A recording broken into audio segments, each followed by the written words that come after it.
Ah ouais. Donc, ça peut être compliqué, surtout quand c'est vraiment, tu vois, dans le haut de la vague. Moi, en fait, je préconise de faire tout l'inverse, surtout si on fait régulièrement des crises d'angoisse. Euh, pour faire très court, c'est vraiment flippant.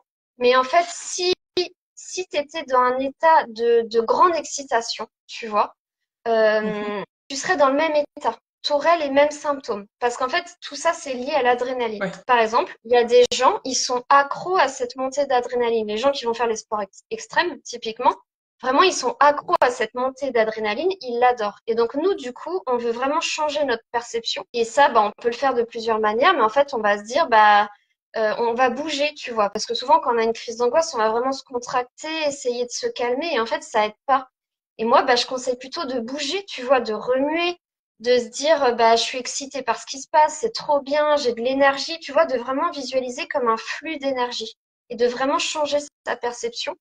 Et j'ai vraiment un hack pour les crises d'angoisse, c'est en fait d'en demander plus. Je vais pas rentrer dans le détail parce que sinon on serait pas sorti, mais c'est vraiment quand ça arrive, quand t'as vraiment, tu sais, la peur panique, cette impression que tu vas mourir, c'est Ouais. de te dire, bah, j'en veux plus, j'en veux plus, j'en veux plus, c'est trop bien, j'adore ça. Et en fait, ça, voilà, sans rentrer dans le détail, ça coupe la peur panique, en fait. Et du coup, ça te permet de te sentir mieux par rapport à ce qui se passe. Les symptômes sont toujours là, l'adrénaline est toujours là, mais en fait, tu, tu ne paniques plus par rapport à ça. Voilà. Ah,